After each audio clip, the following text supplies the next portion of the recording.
Hello everybody, this is Dr. Shabir with you from Poland. तो आज जिस topic पे हम बात करेंगे that is very important because बहुत सारे लोगों ने मुझे हर वक्त इस बात पे मेरे साथ आर्ग्यूमेंट्स करते रहते हैं कि वर्क परमिट पे, पोलैंड की वर्क परमिट पे जो जॉब लिखी होती है वो एक्चुअली अवेलेबल होती भी है पोलैंड में या नहीं। तो मैं बहुत सारी वीडियोस में पहले भी बता चुका हूँ कि यहाँ पे कोई भी आपका 6 महीने 7 महीने वेट नहीं करेगा। For God sake try to understand, but फिर भी आप लोगों को समझ ये बात नहीं आती। तो पहले चलते हैं जी। मैं किसी फैक्ट्री में तो आपको डेमो नहीं दिखा सकता, देख के ज़्यादा यकीन आता है, ये समझ आती है। बात बहुत सिंपल है, बहुत कॉमन सेंस की है। तो चलते हैं। मैं इस वक्त सेंटर में हूँ इसके वारसा के। तो वारसा में एक ज़लतोय त्रासे नाम का शॉपिंग सेंटर है, तो उसमें ही चलते हैं। मैं वहाँ कोशिश करता हूँ कुछ समझाने की। So let's go. हाँ जी, तो मैं आ गया हूँ जी बिल्कुल सेंटर में वर्सावा के, और मेरी बैक पे जो है ये सेंट्रल रेलवे स्टेशन है वारसा का, और इस तरफ जो है बहुत फेमस जो आर्किटेक्चरल बिल्डिंग है वो मेरी बैक पे है। तो अभी चलते हैं अंदर। यहाँ पे एक शॉपिंग सेंटर है ज़लतोय त्रासे, तो उसके अंदर चलते हैं और मैं आपको डेमो देता हूँ। जो बात मैं समझाना चाह रहा हूँ शायद ऐसे आपको ज़्यादा समझ आएगी।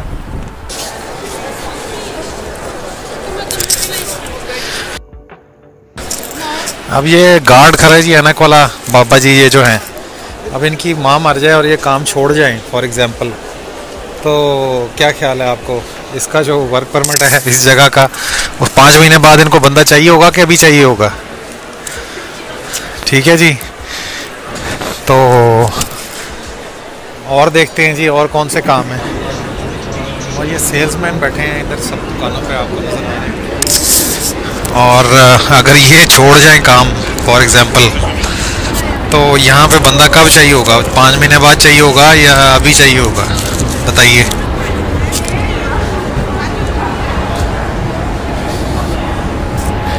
अब ये KFC के अंदर ये लड़कियां जो काम कर रही हैं अफ्रीकन,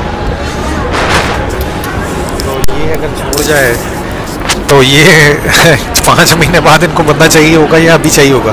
ये बात बिल्कुल सिंपल है, कोई इतनी मुश्किल बात नहीं है, लेकिन पता नहीं क्यों समझ नहीं आती लोगों को। वो बाकी जो बातें अब हम गाड़ी के अंदर मैं जाके करता हूँ, यहाँ पे इतना शोर है कि मुझे जो है आइडिया नहीं कि आवाज़ कैसी रिकॉर्ड हो रही है। तो let's go back to car and वहाँ चल के बात करते हैं बाकी जो है। लें जी, तो गाड़ी में आ गया हूँ। बर्फ़ मुसलसल पड़ रही है। ओके जी, तो बात को कंटिन्यू करते हैं।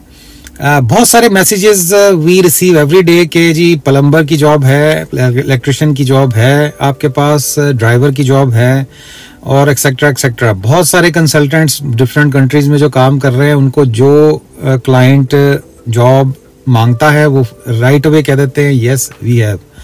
तो वो उनका टारगेट जो होता है just to engage the client, उसको वो लेने के लिए आपकी हाँ में हाँ मिला लेते हैं। और जो भी जॉब आपको XYZ चाहिए होती है वो कहते हैं कि है, हालांकि ऐसा बिल्कुल भी नहीं है।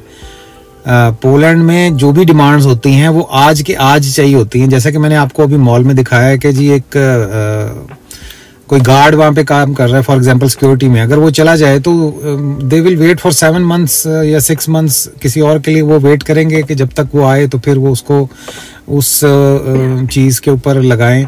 तो ऐसा पॉसिबल नहीं है। For God sake try to understand.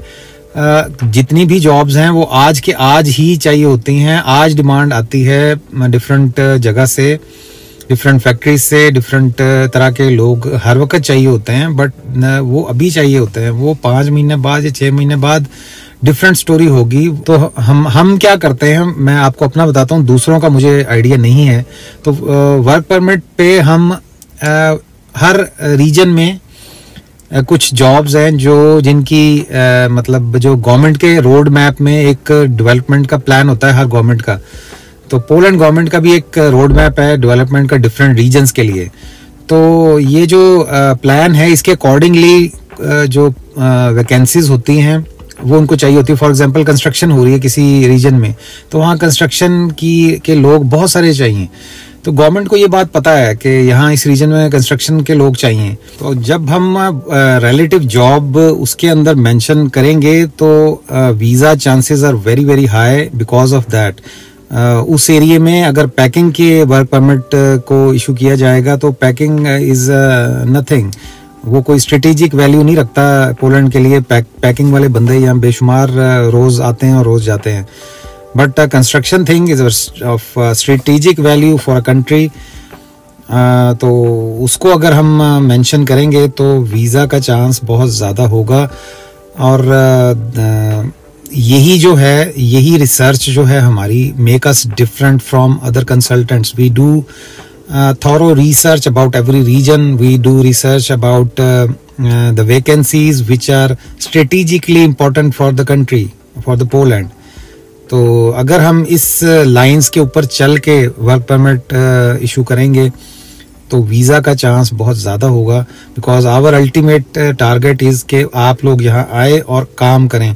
We are not just selling any work permits or stuff like that. We are not just giving documents. हमें एक्चुअल में लोग चाहिए जो यहाँ आके काम करें, और that is our ultimate goal and target. ये मिडिल ईस्ट नहीं है, और इसका वीज़े का या रेजिडेंस परमिट का कंपनी से कोई लेना देना नहीं होता। आप जॉब चेंज कर सकते हैं व्हेनेवर यू वांट। और हमारे क्लाइंट्स जब यहाँ पे आते हैं तो हम उनको उस वक्त जो जॉब्स अवेलेबल होती हैं करंटली वो उनको ऑफर करते हैं कि ये जॉब्स आपके पास, हमारे पास इस वक्त हैं, और आप इनमें से कोई एक चूज़ कर लीजिए और you can work, that's all. पहले से मतलब इस वक्त अगर कोई हमसे कांटेक्ट करके पूछता है जी क्या जॉब्स अवेलेबल हैं, तो how we can answer you anything. Packing की जॉब्स हर वक्त होती हैं, मतलब, और हेल्पर्स की जॉब हर वक्त होती हैं किसी प्रोडक्शन लाइन में, फैक्ट्रीज में, और वो तो मतलब किसी भी वक्त कोई भी ले सकता है, that is not a problem. But जो वर्क परमिट का बेसिक मकसद है वो वीज़ा लेना है ताकि आपको वर्क का वीज़ा मिल जाए, और आने के बाद जो उस वक्त जॉब्स अवेलेबल होंगी हम अपने क्लाइंट्स को वो ऑफ़र करते हैं और वो उस पर चले जाते हैं। सो कोई भी कंसल्टेंट्स पूरी दुनिया में बैठ के अगर वो कोई मतलब 100% गारंटी दे रहे हैं कि 5 महीने बाद कोई जॉब वो आपको ऑफ़र करेंगे, तो ये कैसे पॉसिबल है। ये कोई मतलब कोई जादू ही हो सकता है। हमारे पास ऐसा कोई जादू नहीं है, ऐसा कोई मतलब ट्रिक नहीं है जिससे हम ये बात की गारंटी कर सकें। और पोलैंड में मैं एक और बात करता चलूँ कि क्यों रिक्रूटिंग एजेंसीज ही जो है वर्क परमिट इशू करती हैं, जो एंड जिसकी डिमांड है, जो फैक्ट्री है, वो क्यों नहीं करती। तो उसकी मेन वजह ही ये है कि वो आपको ऑफर कोई जॉब क्यों नहीं कर सकते, क्योंकि 5 महीने बाद उनको नहीं पता कि उनकी फैक्ट्री में क्या सिचुएशन होगी, कितने लोग कम होंगे, चले जाएंगे, आ जाएंगे, क्या सिचुएशन होगी। दैट्स वाई जो एंड कंपनीज हैं जिनको बंदे चाहिए होते हैं एक्चुअली, वो कभी भी वर्क परमिट इशू नहीं करते। They always higher a recruiting agency, उनके थ्रू करते हैं ताकि एक मीडिएटर हो दरमियान में, और जब वो बंदा आए तो अगर वो जो XYZ कंपनी अगर उसको उस वक्त वो बंदा नहीं भी चाहिए तो वो रिक्रूटिंग एजेंसी उसको कहीं और अकोमोडेट कर देगी, तो कोई कॉन्फ्लिक्ट पैदा नहीं होगा। अगर वो डायरेक्ट अगर वो करने लग जाएंगे तो ये तो एक बड़ा कॉन्फ्लिक्ट पैदा हो जाएगा। लोग आएंगे और जिसने उनको इनवाइट किया उसके पास कोई जॉब ही नहीं होगी। सो आई होप कि आपको मेरी बात समझ आ गई होगी।